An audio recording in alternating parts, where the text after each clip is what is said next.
From the Cronkite studios in downtown Phoenix, this is Cronkite News. From Arizona to Washington, D.C., and from Perth to Paris, climate activists are taking part in a global climate strike right now in what's expected to be the biggest day of demonstrations in the planet's history. Plus, what's behind the 16% spike in STD cases across the state? And from the football field to the battlefield, meet the ASU player who's training to serve his country as a Navy SEAL. Cronkite News starts now. Good evening, I'm Ellie Nakamoto-White. And I'm Anthony Totri. Thanks for joining us. Our big story tonight, the global climate strike. Over 4,500 events are taking place today in over 130 countries, with hundreds of thousands of people protesting against inaction from world leaders on the current climate condition. Activists and humanitarian groups are among those marching in the climate strike, as well as employees from Amazon and Google, pledging to stage walkouts in order to get their employers to curb their environmental impact.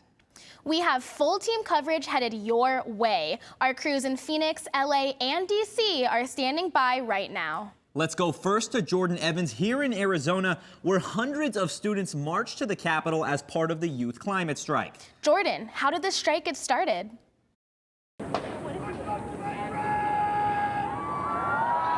So yeah, this is a movement that's been growing over the past 2 years, and the Arizona Youth Climate Strike is actually part of a national movement, with marches today happening here in Phoenix, Tucson, Flagstaff, all across the state, as well as across the entire country. Organizers say the strike here is about, quote, calling for the protection of restoration for 50% of the world's lands and oceans, including a halt to all deforestation by 2030. I definitely believe it's the awareness part of it, because I feel people, if you can't make a solution without addressing the problem and identifying the actual problem. So you can have a strike and you can have people show up, but if you have people talking about stuff like way complex stuff like, oh, you should do this and buy this and plant trees, but they don't know why we're doing this or they don't know how we're doing this, and there's no point. I feel like the awareness and informing the audience is the most important part of this entire climate strike. This strike happens ahead of Monday's United Nations Climate Summit in New York City. The UN Secretary General is asking world leaders to come up with plans to address global climate change by finding ways to stop the increase of greenhouse gas emissions by 2020. So the climate strike movement is taking place all around the world today, but here in the Valley, a handful of organizers are at the center of the movement, and that's where Cronkite News reporter Melanie Porter got a behind-the-scenes look at one of these leaders. Melanie? Yeah, Jordan, and what's different about these protesters is that most of them are youth and their co-leaders are actually still in high school. I got to meet with one of the co-leaders to find out her motivation behind joining the movement. Aditi Narayanan comes across as your average, highly motivated teenager. And then I either go to work or like theater rehearsal or something like that, or I go home and work on college absence juris, and that's a normal day. But Narayanan isn't an average teen.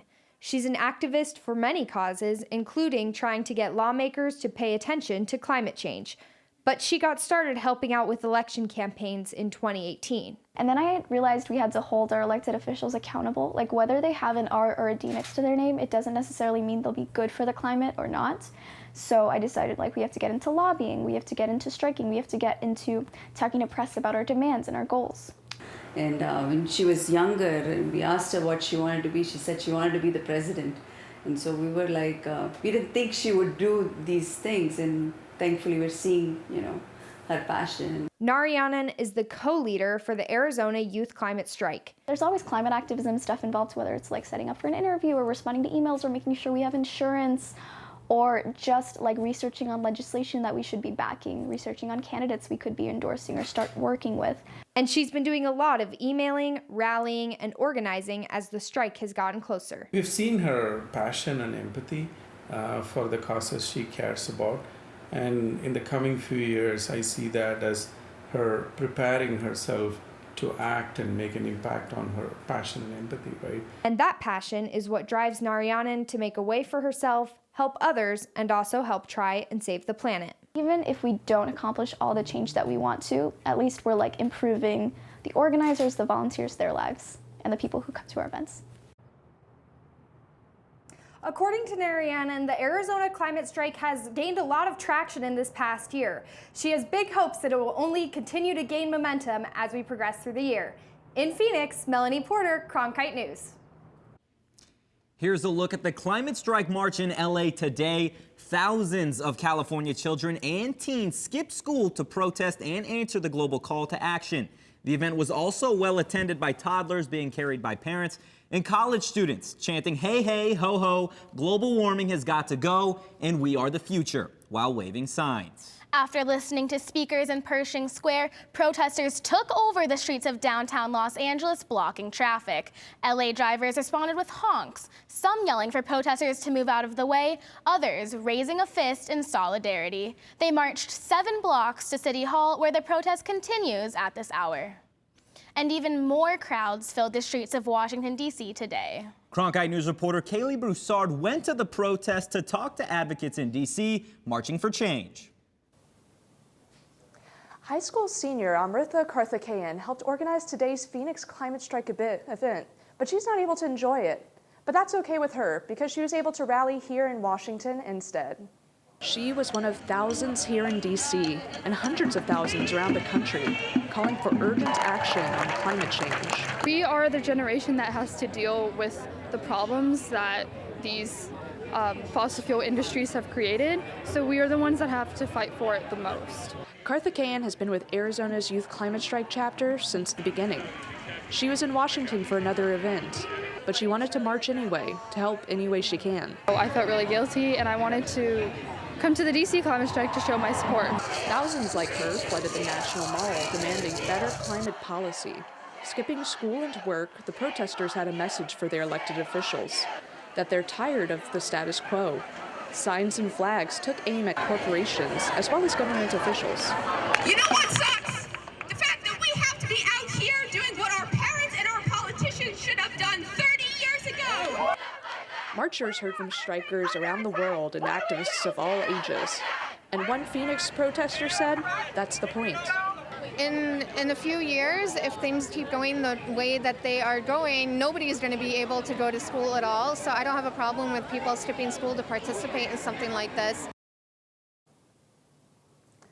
Now, today's rally is just the first of several planned for the D.C. area, with protesters vowing to shut down the Capitol next week. In Washington, Kaylee Broussard, Cronkite News. Countless people are taking to social media to share their images and videos of the protest today. If you want to join the conversation, just use the hashtag #ClimateStrike. And for continuing coverage on the global climate strike, follow us on Facebook and Twitter and find us online at cronkitenews.azpbs.org. Demonstrators are out in full force today for more than just climate change. Around 6,500 nurses in Arizona, Chicago, and California are also striking after contract negotiations broke down between Tenet Health and National Nurses United. Nurses at Chicago and California hospitals have been working under expired contracts for months, while Arizona Tenet Health nurses have been without contracts altogether for over 2 years. The union is looking to get new contracts, increase nurses' wages, and improve staffing levels. New information tonight. According to an annual report conducted by the Arizona Department of Health Services, sexually transmitted diseases are on the rise in Arizona. But what is causing the increase? And what are the most common STDs people are contracting? And where can they get help? Ryan Mushkat has the story. 1 year ago, Francisco Garcia says he lived a nightmare. A simple task to me going to the bathroom was impossible. Impossible and painful, and he wasn't alone. According to an annual report conducted by the Arizona Department of Health Services, over 54,000 STD cases were confirmed in 2017. Between 2016 and 2017, Arizona increased 16% in STD cases. Chlamydia is the most commonly reported STD with nearly 40,000 cases in Arizona in 2017. Gonorrhea increased 94% in the last 5 years. Brenda Thomas, the CEO of the Arizona Family Health Partnership, explains what's at the root of the problem. I think a lot of it has to do with education. Our youth have not been educated about what an STD or an STI is. They might not know what causes it. If they do know what causes it, it's sex, and so that sometimes that is also stigmatized. Counselor Yvette Alvarez of Wesley Health and Community Center agrees. There are several factors regarding why somebody wouldn't want to get help with an STD, particularly around the idea of shame, but they oftentimes see a doctor like they do a parent, and so that authority figure keeps people from actually reaching out and getting the resources they need. With sexually transmitted diseases and infections on the rise, there are people out there who want to help you and who want to stop the stigma that is associated with them. But you can also do your homework and get protected. And we provide reproductive health care, STD, STI screening and testing, access to birth control, and cancer screenings. And as for Garcia, he says he learned a valuable lesson. You know, my best advice would be always seek medical attention. It's the best thing that's going to be for you. You're going to be able to go ahead and get the correct and professional treatment in order to fight any type of STD and just help you normalize your life back together, you know, so you can be able to enjoy the best things. In Phoenix, Ryan Mushkat, Cronkite News. New data regarding the Hispanic community and their health was released today in Phoenix. The event, Datos of the Arizona Hispanic Chamber of Commerce, highlighted alarming numbers in this community. Across the country, just in 2018, more than 39,000 Hispanics died from cancer and nearly 38,000 died from heart disease. 17% of Latinos lacked health insurance in 2015. Another relevant number is there are more uninsured Hispanic children compared to any other ethnic groups. Between 2016 and 2017, 16% of Hispanics were uninsured. Members of the panel spoke about these numbers and tried to find solutions. Of course, we want people to be able to access the institutions and have the health coverage so that they can actually go to the doctor. And that really is just simplifying the fact of them having health insurance, them having enough means to meet copays and pay for their medications and things like that. We're very busy at Equality Health, making sure that we get all the providers in the state at a level of cultural competence where they can take this on and improve the health outcomes for everyone in Arizona, all citizens. Panelists from various organizations that participated in this event spoke about solutions like working together to reach underserved communities. They also highlighted the importance of collecting this type of data in order to find the root of the problem.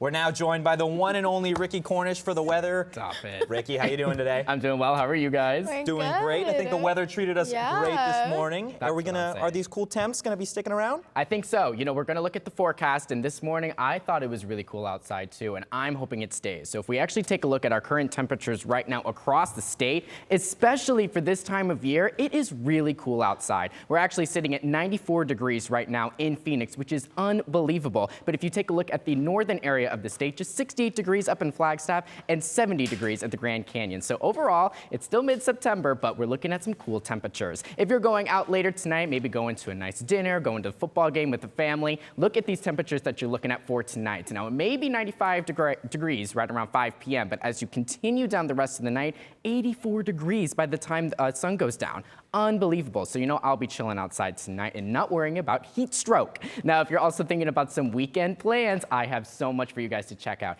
Arizona Restaurant Week kicks off today. So if you go to a nice dinner tonight, sit on the balcony, sit on the patio because it'll be nice. Also, one of my all-time favorite comedians, Joe Coy, is going to be at Celebrity Theater tonight. So go and check him out. And then, of course, our newly ranked Sun Devils are going to compete against Colorado tomorrow. So if you look at the forecast for tomorrow, make sure you are excited and not worried about the heat. Stay hydrated. And then, of course, if we're taking a look at the forecast this weekend, it's still going to be a little hot, but then we're going to look at storm and rain chances for the entire week. In the Weather Center, Ricky Cornish, Cronkite News.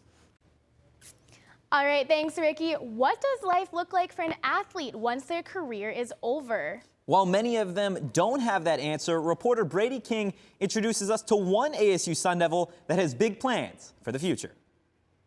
ASU tight end Tommy Hudson is enjoying his senior season with the Sun Devils. But once his playing days are over, he plans to trade in his cleats for combat boots and join the Navy SEALs. Falling in love with the grind of the Navy SEAL and their ethos and the way they go about living each day and their mental toughness and their fortitude, I think it's not matched in any branch in the military. And if you make it through that, I think you can make it through anything.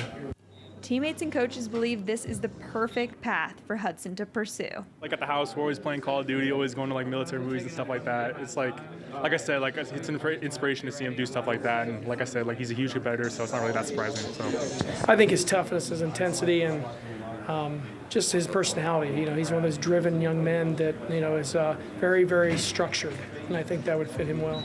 Hudson hasn't started training yet for the Navy SEALs, but in some ways, football is already preparing him for that process. It just kind of gets your mindset as being a team player, you know, never leaving someone behind. You're only as strong as your weakest link. These little life lessons that I think get elaborated on when you get into the military. Hudson's dream to serve our country follows in the footsteps of Pat Tillman, Arizona hero who left his career in the NFL to enlist in the Army. I think there's just, you know, something like that I need to go do for myself, you know, to find out who I really am and just be able to like say that, you know, I serve this country because it's done so many great things for me. Hudson's time in Tempe is winding down, but his commitment to our country will leave a lasting impact on this Sun Devil team. In Tempe, I'm Brady King, Cronkite Sports. Now for one of our top trending stories of the day, a Valley gun shop in Tempe selling out of AR-15s within hours of running a discount named for Democratic presidential candidate Beto O'Rourke. This comes after O'Rourke announced his plan to ban the weapon nationwide, and gun manufacturer Colt decided to stop making them for consumer use. That's when the gun shop owner decided to take a jab at the Texas congressman by marking down prices on several AR-15 and AK-47 models. They sold 200 rifles in just 4 hours. That's more guns than they usually sell in an entire month. So we want to hear from you now. How do you think O'Rourke's statements will impact gun control policy? Just go to our Cronkite News Facebook page to join the heated debate. Coming up next, Cronkite News in Review. We take a look back at some of our top stories from earlier this week, including details on a new report exposing just how much gun violence is costing Arizona. And a squad of mushroom lovers in Tucson take us searching for the perfect batch before the monsoon season ends. All of its children had come to the Mother Church of Country Music. It was almost like a badge of honor that you had to bring your culture with you to the table. That's why Bob Wills and his guys brought us Western music.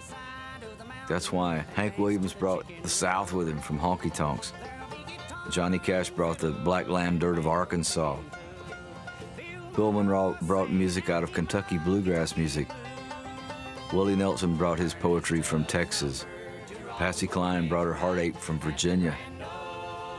I mean, it was the most wonderful parade of sons and daughters of America that brought their hearts and their souls and their experiences, and it gave us a great era in country music.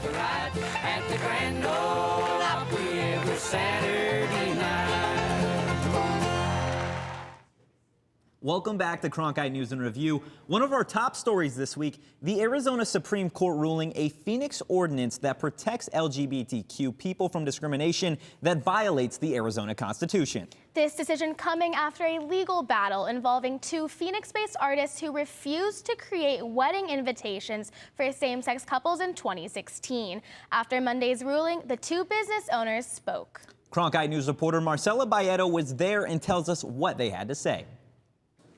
Artists Joanna Duca and Brianna Koski, owners of Brush and Nib Studio, sued the city of Phoenix, arguing its anti-discrimination ordinance violates their First Amendment and state constitutional rights to both free speech and religion. The city ordinance is intended to protect LGBTQ members of the community from discrimination. However, Duca and Koski sued in 2016, arguing it violates their religious rights. According to the business owners, creating wedding invitations for a same-sex couple would mean condoning the marriage. After today's Arizona Supreme Court ruling 4-3, both women and one of their attorneys say they look at this decision as a clear victory. We cannot separate our faith from our art. They are deeply interwoven. What we create stems from who we are. and who we are stems from who God is and what he has done for us. Regardless of one's view on marriage, this is a win for all citizens of Arizona. However, the Human Rights Campaign, a civil rights organization, responded by saying that the Arizona Supreme Court just issued a license to discriminate against Arizona's LGBTQ community. Not only does this decision affect countless LGBTQ Arizonans, it sends a message about inclusivity to businesses and institutions seeking to invest in states that welcome all people. Today's decision could also open the door for discrimination against other communities protected by the ordinance, including religious minorities and women. It's worth noting the court's decision was carefully worded, not giving businesses protection if they decide to refuse serving clients on the basis of their sexual orientation. For example, brush and nib owners may still have to create place cards and signage that's not directly related to the marriage. Live in the broadcast center, Marcela Bayeto, Cronkite News. A new report claims Arizona loses as much as 1.5% of the gross domestic product to the cost of gun violence annually. The state-by-state study was done by the Giffords Law Center to prevent gun violence and was presented this week by House Democrats who renewed calls for new laws to prevent attacks like the spate of mass shootings last month. The report was just one part of a day of partisan sparring across Capitol Hill Wednesday on the gun issue, with Republicans calling for improved mental health care. You know what drives the evil and the mass killings that we see from time to time in this country? It isn't the instrumentality. It is evil in the hearts of somebody. But while Biggs was defending the Second Amendment, Democrats like New York Congresswoman Carolyn Maloney were saying guns are the problem. Let's never forget that the biggest, most tragic cost of all is the loss of a human life. It came as the House Education and Labor Committee voted along party lines for a bill directing the Department of Education to track and report annually on school shootings. As of 2017, there have been more than 3,000 reported deaths from Alzheimer's in the state of Arizona. That's a 193% increase since 2000. Cronkite News reporter Gabrielle Oliveira spoke to the Alzheimer's Association to find out what the future may hold when it comes to disease. Every year, the Alzheimer's Association releases a facts and figures report. The latest report shows Arizona has the fastest growth rate for the Alzheimer's disease in the country. The report also projected that Arizona would score from nearly 37% to nearly 43% in dementia prevalence compared to other states in the years to come. This year, the projected number of Arizonans who have dementia is about 140,000. An estimated 5.8 million Americans live with Alzheimer's, and Arizona is currently preparing to deal with the increase of patients who live with the disease. According to Katie Scavarce, the communications director of the Alzheimer's Association's Desert Southwest chapter, the increase is due to many different factors. One of the risk factors for dementia generally is age. So as you probably know, Arizona has a high aging population that also factors in the fact that many people retire to Arizona. So with the increased rate of people retiring to the state, that increases the numbers there, as well as that baby boomer population of probably 55 and older that are starting to age up to 65. And so you see a higher prevalence of the disease here. The Alzheimer's Association encourages anyone with questions to call 800-272-3900. The Walk to End Alzheimer's will be later this year in various locations and dates across the state. From the Broadcast Center, Gabrielle Oliveira, Cronkite News. Hikers on a popular Grand Canyon trail will have to take another path starting Monday. Crews are set to begin a months-long project to replace the aging pumps along the South Rim's famous Bright Angel Trail. The current water pumps date back to the 1960s and routinely go out. A dry monsoon is impacting fungi in a negative way. Cronkite News reporter Melanie Porter went to Mount Lemmon near Tucson to find out how important mushrooms are to our ecosystem. Calabalosi. A delicacy thrives at the base of the forest floor. What's fascinating to me about mushrooms is that there's so much that is still unknown about mushrooms. They are kind of like the final frontier of the natural sciences, the science we understand the least about. Mushrooms are more than just a delicious pizza topping. They also bring balance to the forest. The ecosystem, we need them. Mushrooms, just like the bees need the flowers. You know, the mushrooms provide the mycelium of the mushrooms for the trees. And these mushrooms also bring people together through the Arizona Mushroom Society. The adult idea of a Easter egg hunt, you know, when you find something that's new and you finally discover what it is, it's exciting. Mushrooms are an essential part of the ecosystem because they're used to decompose things. However, with the shortened monsoon season, mushroom season is also at risk. Mushrooms are going to come and go with the season and how much rain we get.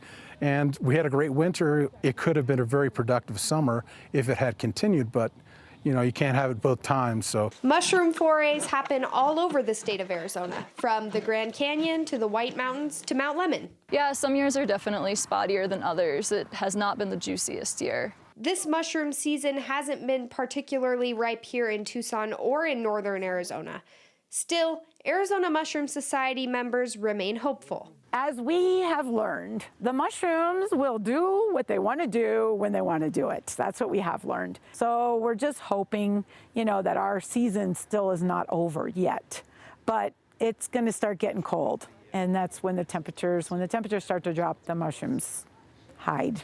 But they also recognize that without the proper weather conditions, they'll have to say goodbye to these delicacies until next season. At Mount Lemmon, Melanie Porter, Cronkite News.